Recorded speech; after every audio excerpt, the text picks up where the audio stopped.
You know, usually when we talk about diagnosing a massive problem, there's this expectation of, well, clinical precision. Like you break your arm, the x-ray shows a jagged white line, and the doctor just points and says, yep, there it is. Right, it's visible, it's legible. Exactly. It's comforting, really. We're wired to like things that can be categorized and boxed up neatly. Yeah, but step into the world of global finance, sovereign intelligence, and elite political power, and I mean, that X-ray machine is completely useless. 100% useless. You aren't looking at a clean break, you're looking at a fortress.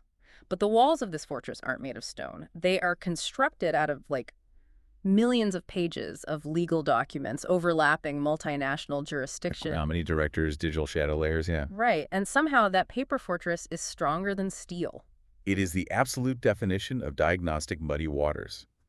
Because, the system we're looking at isn't broken. It's operating exactly as intended. Yeah. It is designed from the ground up to be completely illegible to outsiders and entirely immune to standard disruption. So welcome, everyone. If you're listening to this, you are our favorite kind of listener. You're insanely curious, you want to get to the bottom of complex issues, but you simply don't have the, 3 weeks required to sift through thousands of pages of academic journals, policy briefs, and raw data dumps. Nobody has time for that, yeah. Exactly. You want to understand the deep mechanics without drowning in information overload. And that is exactly why we are doing this deep dive today. We've gone through the raw materials so we can, map out the architecture together. And the map we're looking at today is just monumental. We are unpacking a massive stack of sources centered around a groundbreaking late 2025 analytical report. It's titled The Systemic Analysis of Financial Secrecy, Intelligence Overlap, and Elite Impunity. Rolls right off the tongue. Right.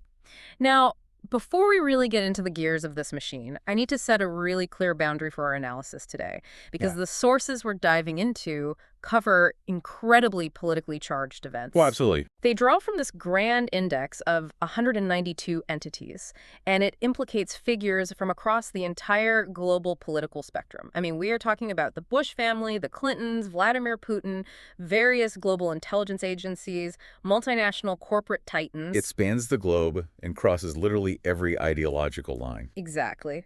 So here is our stance. We are not taking sides. We are not endorsing the viewpoints, the politics, or the actions of anyone mentioned in these reports. Our sole mission today is to impartially analyze the raw, factual data contained within these sources. We just want to understand the underlying systems at play. Right. We are here to look at the plumbing of the global economy, not to argue about who is drinking the water. I like that analogy. And that plumbing is exactly what the 2025 report maps out through a very specific lens. The core thesis here is that global financial secrecy, sovereign intelligence operations, and massive corporate power, they do not operate in isolation. They aren't separate. Right. They are not separate silos of activity. Instead, they function as this highly interconnected five-cluster ecosystem. So when you look at an offshore bank in the Caribbean, a private defense contractor in Silicon Valley, and a major philanthropic foundation in Geneva, you aren't looking at 3 different worlds. You are looking at different nodes in the exact same integrated network. Okay, let's unpack this. Because for the last decade, it really felt like we were finally getting a look inside that fortress. We had this era of massive, unprecedented data leaks. Yeah, the golden age of whistleblowers, essentially. Right. Let's just review the sheer scale of the investigations led by the International Consortium of Investigative Journalists, the ICIJ. You had the Panama Papers in 2016, Yeah. the Paradise Papers in 2017, and the Pandora Papers in 2021. And the numbers, I mean, they are astronomical. We're talking about the exposure of over 810,000 offshore entities, trusts, shell companies, foundations. And the data volume was staggering. The Pandora Papers alone contained over 11.9 million files. 11.9 million. That is just wow.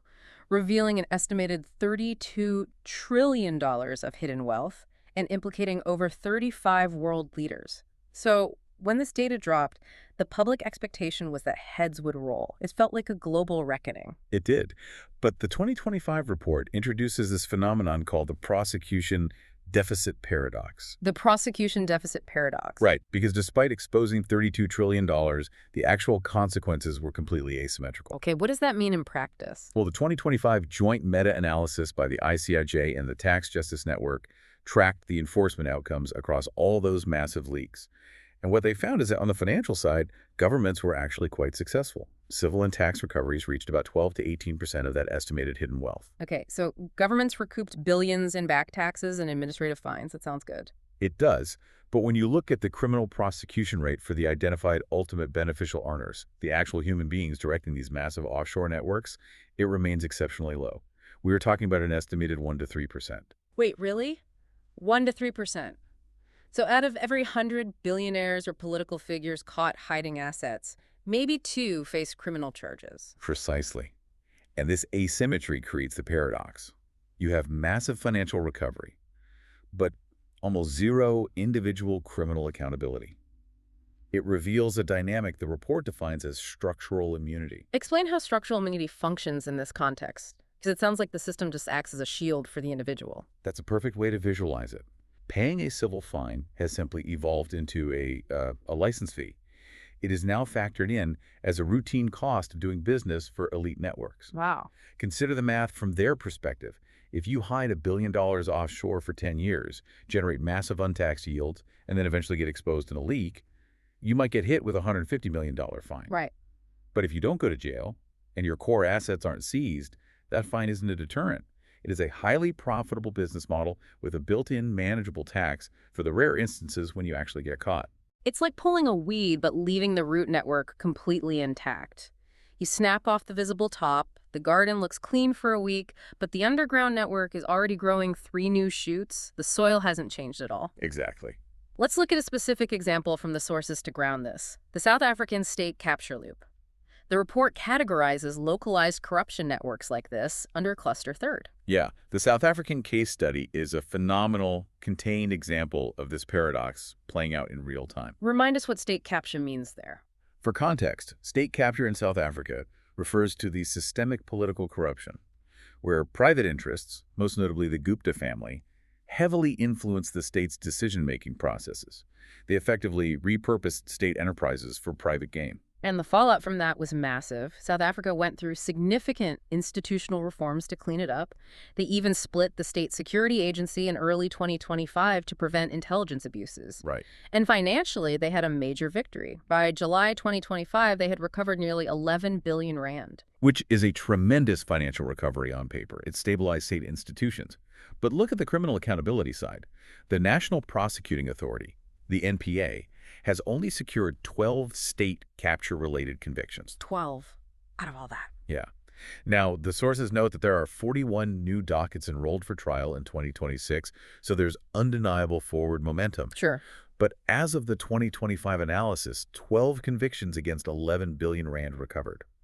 That political impunity derived from high financial recovery, coupled with a bottlenecked, incredibly slow criminal conviction rate, is the living embodiment of the prosecution deficit paradox. Okay, but this raises a huge question. If these leaks were so massive and the public outrage was so severe, how did the elite networks adapt? Because they clearly didn't just sit there and absorb the exposure. They had to evolve. Well, they did, and they adapted with remarkable speed. The 2025 research identifies a behavioral shift in the offshore world called the confiscation risk pivot. The confiscation risk pivot. Okay. Historically, the primary motivation for routing money through places like the Cayman Islands or Switzerland was tax evasion. Sure, hiding from the IRS. Right. But as Western regulators genuinely started cracking down on tax havens, the elite motivation shifted. They aren't just hiding from the tax authorities anymore. They are proactively shielding assets from sovereign state seizure. So imagine you're an oligarch or an elite from a country with high political instability. Your biggest fear isn't paying a 20% capital gains tax. Your biggest fear is that a new political regime takes power next month and confiscates your entire fortune. Exactly. So how exactly do they use the offshore system to prevent that? Well, they build a legal maze designed to sever the legal ownership of the asset from the actual person controlling it. They heavily rely on nominee directors. What's a nominee director, functionally? A nominee director is essentially a proxy. It's someone paid a small fee to put their name on all the official public registry paperwork of a shell company, while a private, unrecorded agreement guarantees that the true owner retains all the actual power. And the sources point out that they intentionally set these structures up in blacklisted jurisdictions, like the British Virgin Islands, which at first glance seems totally counterintuitive. Why route your money through a jurisdiction that you know global regulators are actively monitoring and penalizing? Because for this specific goal, the extreme opacity is worth the reputational risk. If your goal is strictly protecting a billion-dollar asset from a hostile political seizure by your home country, you want that asset legally domiciled in the hardest-to-reach, most uncooperative, most legally opaque jurisdiction on the planet. That's a calculated trade-off. They are willing to deal with enhanced banking scrutiny in exchange for absolute structural shielding. This perfectly transitions us into looking at the modern regulatory battlefield in 2025. Regulators are definitely fighting back, but reading through these sources, it feels like they're playing the most expensive, exhausting game of whack-a-mole in human history. Yeah, that's exactly what it is. The global regulatory landscape is a deeply fragmented patchwork. And because it's fragmented, it creates massive vulnerabilities. On one hand, you do have unprecedented aggressive successes. Like what? The report highlights the US G7 REPO task force. That stands for Russian elites, proxies, and oligarchs. This was an astonishing display of unified geopolitical will. By late 2025, they had successfully immobilized or seized a staggering $58 billion in Russian elite assets. $58 billion. We are talking about freezing central bank reserves, seizing mega yachts, grounding private jets. Yep. It proved that when the major Western powers actually align their intelligence and legal frameworks, these asset shielding tactics aren't invincible. But then right in the United States, you see the exact opposite happening on the domestic front. You're talking about the U.S. Corporate Transparency Act, the CTA. Yeah. This was supposed to be the definitive domestic cleanup. It was designed to force over 32 million U.S. business entities to finally report their true, ultimate beneficial owners to a federal database. It was heralded as the end of the anonymous American shell company. But in November 2025, the implementation was gutted. Gutted how? Well, following intense legal challenges regarding states' rights and privacy, the enforcement of the CTA was drastically rolled back. The U.S. Treasury essentially stopped enforcing penalties for domestic reporting companies, narrowing the regulatory focus almost entirely to foreign entities operating in the U.S. Oh, wow. It's like installing a state-of-the-art alarm system on your house, but programming it to completely ignore anyone who already lives in the neighborhood. It severely curtailed domestic transparency. It did. And meanwhile, over in the digital space, the European Union is taking a radically different approach.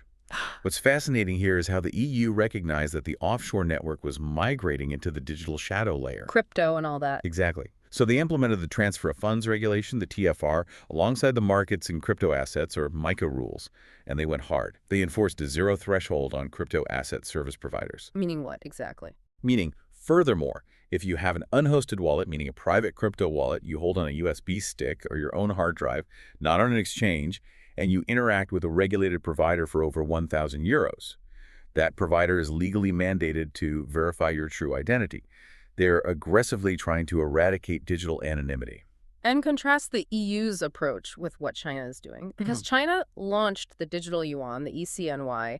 By late 2025, they had 225 million personal wallets active, pushing $2 trillion in volume. Massive scale. Right. But the ECNY isn't about privacy. It is a massive state-controlled push to completely de-anonymize financial flows.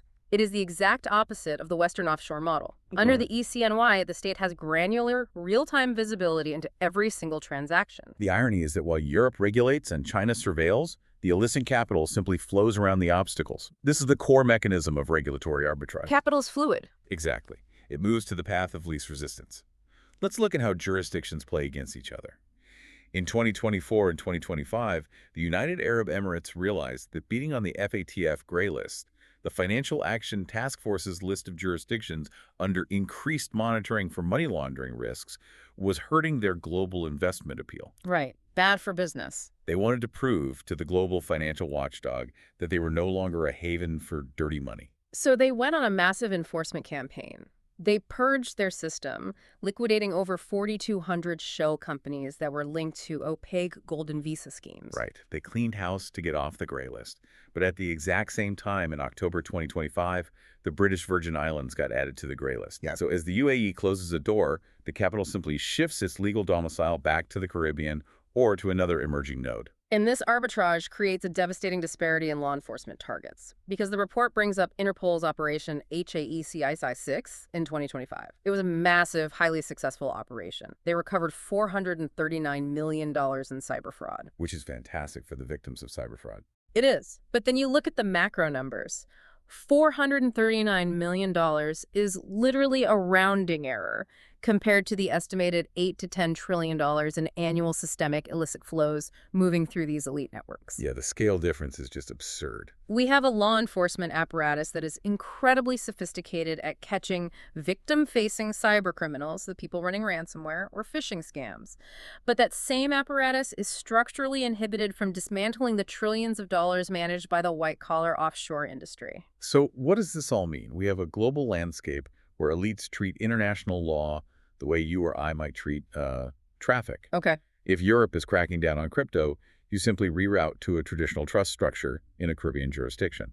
If the U.S. is heavily monitoring foreign entities, well, it's highly convenient that the Domestic Transparency Act was rolled back, allowing you to use a Delaware shell company instead. They don't fight the regulations, they just flow around them. To really understand how they survive these shifting regulations, we have to look at the historical blueprint they use to harvest wealth, because none of this is a new phenomenon. Not at all. The 2025 report maps this behavior into the 5-cluster ecosystem. We've talked a bit about Cluster 2, which is the offshore elites, and Cluster 3, those localized state capture loops like South Africa. Right. But the real engine of this entire system, the mechanism that generates and protects the wealth, lies in Cluster 1, the banking intelligence web, and Cluster V, policy capture. Let's unpack the engine, because the report details an 8-step wealth harvesting cycle. And it is vital to understand that this isn't just theory. It is a historical playbook that has been executed repeatedly over the last 40 years. I want us to walk through these 8 steps, because seeing the sequence makes the whole global economy suddenly look very different. Okay, let's do it. Step 1 is inflate the debt bubble. Step 2, hide the leverage offshore. Step 3, intelligence cover. Step 4, trigger the collapse. Step 5, fire sale real assets. Step 6, recover civilly. Step 7, treat penalties as a license fee. And Step 8, redeploy capital. It's a machine. Let's ground this sequence in the historical template where it was really perfected the 1980s Latin American debt crisis. Okay, set the scene. During the 70s and 80s, nations like Mexico, Brazil, Argentina, and Venezuela were just awash in foreign capital. They collectively owed about $176 billion, mostly in dollar-denominated debt. This debt was facilitated by massive loans from international banking bodies. So that's step 1, inflating the bubble. And those loans often came with strict conditions, right? Exactly. The loans were frequently conditioned on the borrowing nations utilizing Western engineering and infrastructure firms for their development projects. So the capital was essentially cycling right back to Western corporate interest. Very. But when global interest rates spiked and the debt became unpayable, it forced a systemic default. That's step 4, triggering the collapse. And what happens during a sovereign collapse? The IMF comes in to force restructuring, but what does restructuring actually mean in this context? In practice, restructuring meant the forced privatization and sale of national assets. State-owned utilities, national banks, mining operations, they were stripped from public ownership and sold to Western corporate interests and private equity firms at massive discounts. Pennies on the dollar. Exactly. That is step 5, fire sale real assets. This is the core blueprint. You inflate the sovereign bubble with dollar debt, you wait for the inevitable default, and then you use the ensuing crisis to acquire real hard assets for almost nothing. And once you see this template, you see this exact through line everywhere in modern history. Look at the 1998 Russian financial crisis, the GKO sovereign bond default. Oh, absolutely. In the lead up to the crisis, you had massive capital flight moving right out of Russia through the Bank of New York and into BVI and Cyprus shell companies. Then, post-default, the crippled state assets were aggressively reprivatized in the infamous loans for shares auctions. And the people who bought those assets at fire sale prices became the modern Russian oligarch network. Right. Or look at the 2001 Argentine default, the Corralito, where the government was forced to freeze citizen bank accounts to stop a run on the banks. The domestic economy just implodes. Within 18 months, foreign funds swoop in and acquire controlling stakes in privatized banks, utility grids, and oil fields. But this isn't just something that happens to developing nations. It happens domestically in the U.S. as well. Yeah. Take the Enron collapse. Oh, man. And People generally remember Enron as an accounting scandal, right? A story about executives cooking the books. But the 2025 analysis reframes Enron as a masterpiece of cluster 2 secrecy. How did they actually hide the debt? well, they didn't just alter spreadsheets. Enron utilized over 3,500 special purpose entities, or SPEs, domiciled in the Cayman Islands and the BVI. They systematically moved over $30 billion of toxic debt off their balance sheet and buried it in these offshore structures. They used the exact same plumbing as the oligarchs. Exactly. Yeah. And when the entire house of cards collapsed, the distressed energy assets were scooped up by competitors. And what happened to the massive financial institutions that actively facilitated the creation of those 3,500 shell companies? They paid civil settlements. Step 7. Treat penalties as a license fee. The banks paid fines out of corporate coffers, with effectively zero jail time for the senior executives who designed the architecture. To really embody how this rogue finance model evolved into accepted corporate practice, the sources highlight a specific individual, Mark Rich. Yes. Mark Rich is essentially the living bridge between the illicit wealth harvesting of the 1980s and the modern, legitimized corporate intermediary. He founded Mark Rich Plus Co. AG, and his whole model was fascinating. He pioneered these complex oil tolling and pre-export finance models. During the 1990s, when nations like post-Soviet Russia or Civil War-torn Angola were essentially cut off from traditional credit markets, Mark Rich stepped in. Right. He kept these distressed nations solvent by advancing them cash, but taking massive positions on their future commodity, exports their oil, their aluminum. And when those distressed nations inevitably defaulted or restructured, he was perfectly positioned to convert those paper debt positions into physical ownership of the refineries and the mines. He built an empire on sovereign distress. But here's a critical pivot. Eventually, he sells his stake in the company. And the company doesn't disappear. It seamlessly rebrands and transitions into Glencore. Exactly. Glencore emerges to become the largest commodity trader on the planet. And they utilize the exact same physical trading desks, the exact same logistics networks, and the exact same Swiss, Cyprus, and BVI corporate structures that Mark Rich established. They took a model built on rogue, shadow finance, put it in a tailored suit, and corporatized it. Yes, beautifully said. So Glencore shows how elite networks master the legal loopholes to harvest assets. But what if you have so much capital that you don't just exploit the loopholes, you actually fund the institutions that write the rules in the first place? Okay, now we're talking about cluster V policy capture. Right, and the report uses a fascinating, completely non-criminal example to show how systemic influence works at the highest levels. The Gates Foundation. This is a wild one. It is a vital example because it removes the element of illicit intent and focuses purely on structural power. Between 2000 and 2024, the Gates Foundation provided approximately $5.5 billion in grants to the World Health Organization. Wow. They are consistently the WHO's second largest source of funding, outspending most sovereign nations. But over half of that funding isn't a blank check. It is strictly directed toward specific donor priorities, primarily polio eradication and vaccination programs. And to the average person, that sounds incredibly generous. They are funding life-saving initiatives. It is demonstrably generous and impactful. But structurally, within the framework of Cluster V, it represents massive policy capture. The foundation uses a mechanism called network diplomacy. By deploying billions in private wealth, they effectively skew the operational priorities of a public global health institution toward their own private agenda. And this is the key point. It is not overt formal corruption. There are no bribes changing hands in parking garages, but the result is identical. A private entity is dictating outcomes in global public health policy in the exact same way that private financial actors dictate outcomes in the global economy. Yes, the institutional environment bends to the gravity of the capital. Now, I have to push back here. Because as I was reading the methodology sources, the actual documents outlining how researchers built this 192 entity network map, I had a moment of skepticism. I asked myself, are we just connecting random dots on a corkboard with red string? Are we describing a massive, shadowy cabal of billionaires sitting in a smoke-filled room coordinating all of this? Because that sounds like a conspiracy theory. That is the most crucial intellectual check you can perform, and the methodology document explicitly warns against that conspiratorial reading. They counter it by introducing the relay model of global decision systems. What's the relay model? This model proves mathematically that you do not need a central, coordinated conspiracy to achieve these systemic outcomes.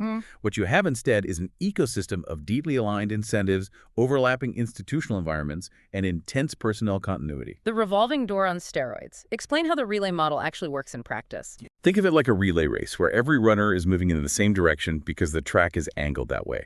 A baton gets passed seamlessly. A massive philanthropic foundation funds the academic research. The think tank takes that research and writes a policy white paper. The government agency adopts the policy and procures a massive contract. And the private equity firm finances the execution of that contract. And the people working in all four of those nodes. They share the same educational backgrounds, the same class incentives, the same social networks, and a mutual structural reliance on the opacity of the system. They don't need a secret meeting to coordinate. Their incentives naturally align to protect the system that enriches and empowers them. Okay, so if this isn't a centralized conspiracy, how do these disparate nodes of power protect themselves from adversarial threats? How do they see over the horizon to anticipate regulatory crackdowns or market crashes? That brings us to Cluster 3. And honestly, the most sci-fi unsettling part of this entire report, the Defense Shadow Network. It sounds like speculative fiction, but it is deeply rooted in the history of state intelligence. We have to look at the evolution of the Five Eyes SIGINT alliance. That's the Signals Intelligence Network, shared between the US, UK, Canada, Australia, and New Zealand. Okay. Historically, their crown jewel for intercepting global communications was the Echelon system. Which was basically an omniscient vacuum for the world's telecommunications, fax machines, and early internet traffic. Yes, and the 2025 report notes something fascinating about Echelon's application.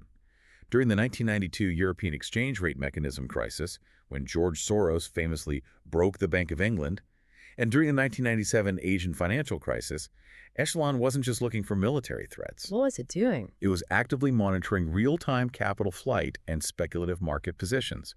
It provided strategic early warnings to Western institutional funds. So sovereign intelligence surveillance and private financial advantage have always overlapped. Really? But Echelon was state-run. The massive shift documented in the 2025 landscape is that this capability has migrated entirely to the private sector. We are witnessing the privatization of state surveillance. We're looking at tech consortiums like Palantir and Anduril. These companies are no longer just software vendors. They are the foundational architecture. In 2024 and 2025, they secured massive, transformative contracts. Palantir secured a $480 million Project Maven contract to build AI targeting systems, and Anduril secured a $100 million DoD contract specifically for edge data integration processing massive intelligence data right at the battlefield or operational edge. They're building the AI infrastructure for national security, but the 2025 report notes that these major contracts are now coupled with foundational ethical requirements, mandatory system audit logs, granular access controls. They are trying to mitigate the risk of unchecked private intelligence power. If we connect this to the bigger picture, they are trying, yes. But the structural concern remains, and it echoes one of the oldest, most pervasive legends in the intelligence community, the Promise legacy. Oh man, I fell down such a rabbit hole reading about Promise. Walk us through it. Back in the 1980s, during the Inslaw affair, a company developed a case management software called Promise for the U.S. Department of Justice. It was revolutionary for tracking data. Okay. The enduring claim, which, to be clear, has never been officially proven, was that intelligence agencies stole the software, modified it with secret backdoors, and then sold it globally to foreign governments and financial institutions. Sneaky. Very. The narrative was that the U.S. government could use this backdoored software to track financial transactions and intelligence targets worldwide, essentially giving them a skeleton key to global finance. Even if the Promise story is largely myth, the report argues it acts as a conceptual prototype for the fears we face today with AI. Precisely. The modern fear is strategic blindness. If the proprietary black box AI surveillance tools used to monitor global finance are built by private defense contractors, could those algorithms contain inherent biases? Could they be structured with blind spots that intentionally ignore systemic corruption by elite actors, simply because protecting those actors serves a broader strategic state advantage? And it's not just tech companies building AI. The report integrates a brilliant insights paper from Deloitte regarding the private sector and national security.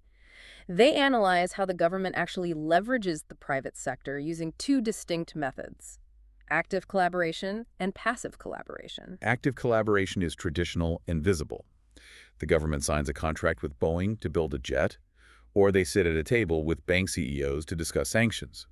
But the government doesn't have the bandwidth to actively collaborate with the entire global economy, so they rely heavily on passive collaboration. How does passive collaboration work? The government shapes the regulatory environment, the legal liabilities, and the market incentives so that private sector actors, acting purely in their own greedy self-interest, inadvertently achieve national security goals. Give me an example of that. For instance, the government implements strict supply chain liability laws.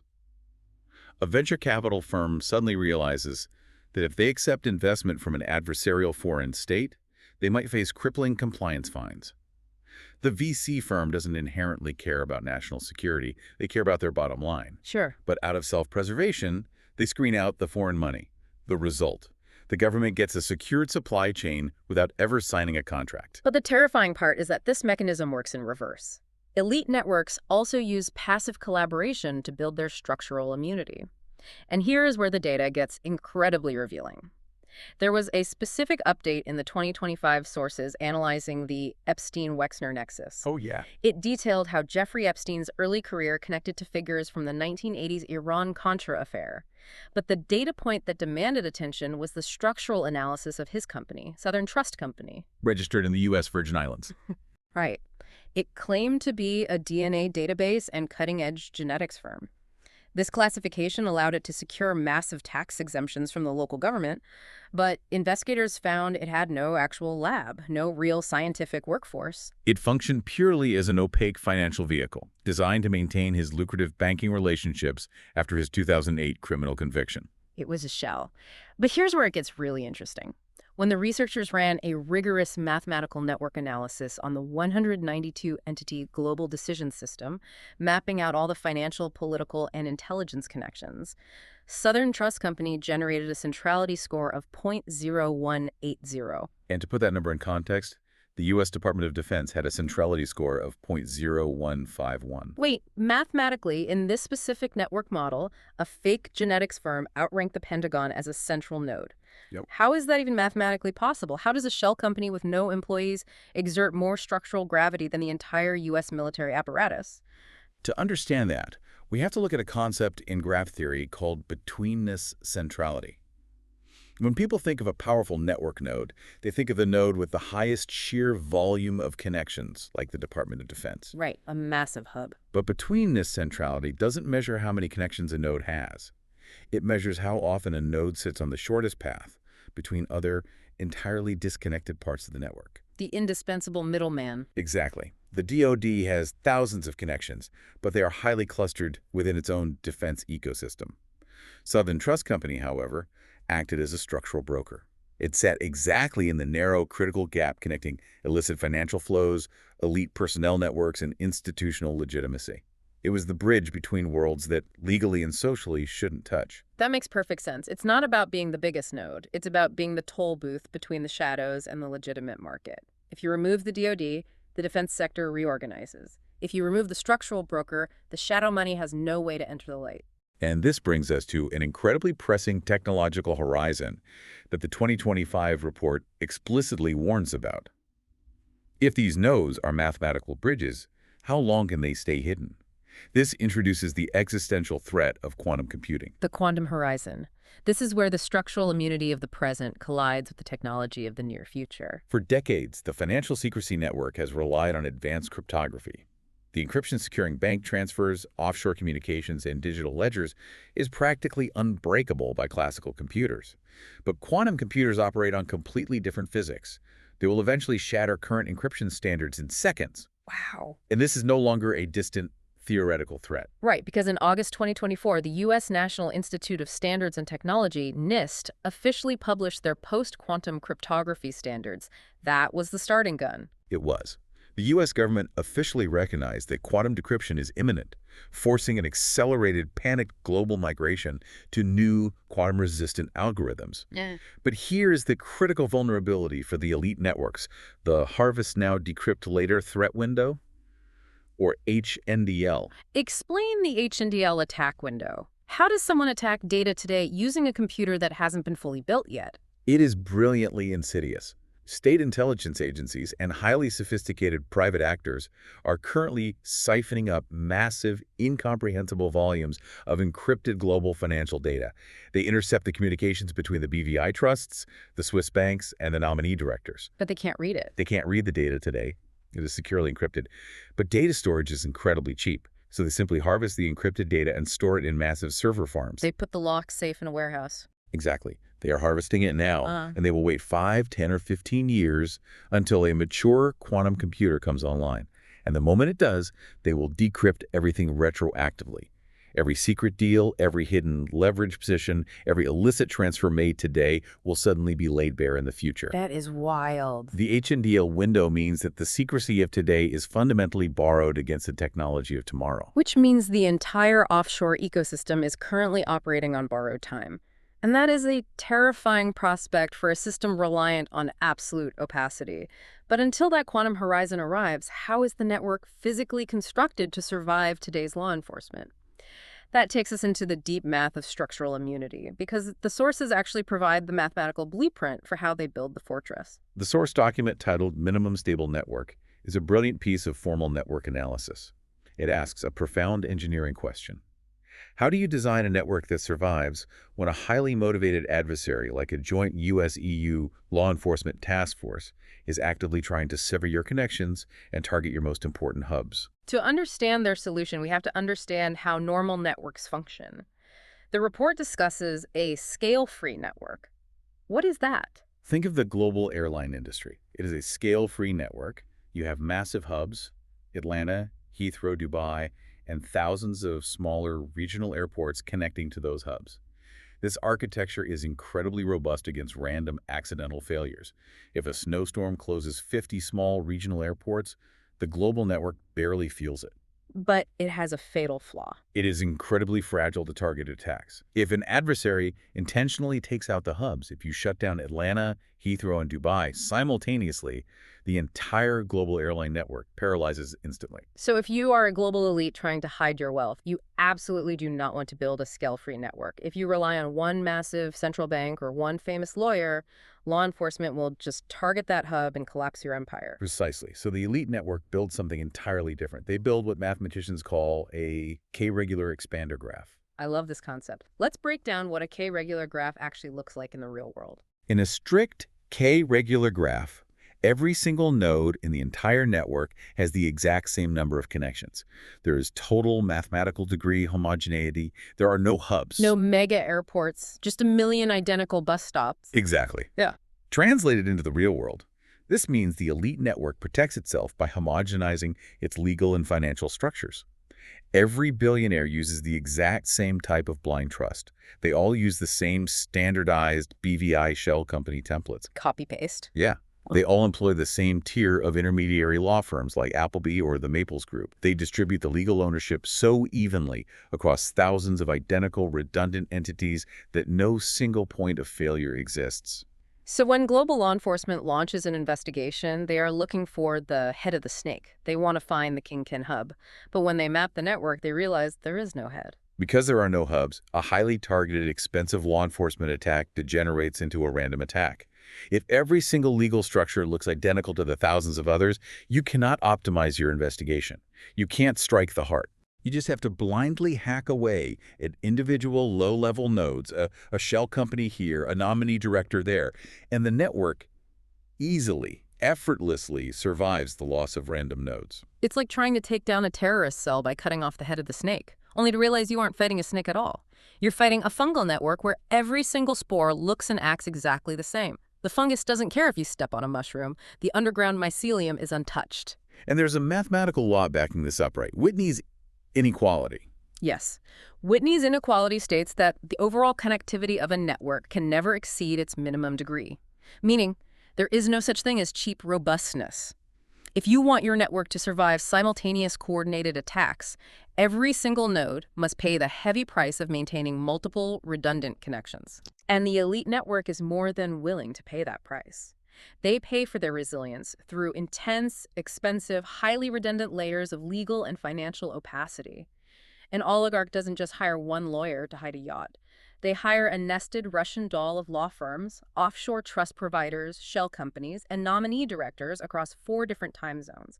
They gladly pay the heavy license fees to ensure absolute structural immunity. And this mathematical reality brings us to the final, ultimate question of the report. This raises an important question. If the topology of this network makes it mathematically immune to standard law enforcement hub attacks, what policies can actually break it?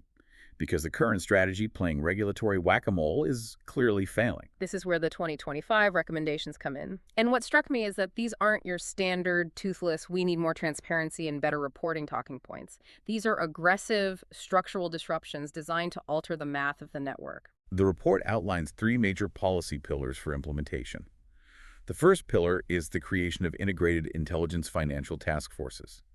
The recommendation is to structurally fuse SIG signals intelligence architectures like Five Eyes with the legal enforcement mandates of groups like Interpol. We have to stop treating financial crime and national security as separate, siloed issues. Because right now, intelligence agencies might track an oligarch for geopolitical leverage, but they won't share that data with financial regulators who could actually seize the assets. It leads to selective enforcement. Precisely. The second pillar tackles the digital shadow layer. Mandated cross-jurisdictional digital data aggregation. Specifically, the global uniform enforcement of the OECD's Crypto Asset Reporting Framework, or CRF. What does TRF actually do? CRF is designed to standardize the reporting of tax information on crypto transactions. The goal is to prevent the exact regulatory arbitrage we discussed earlier. If CRF is enforced globally, it eliminates the ability of capital to simply flee to a non-compliant jurisdiction. There are no dark corners left in the digital market. But the third pillar is the heavy hitter. This is how we address the prosecution deficit paradox.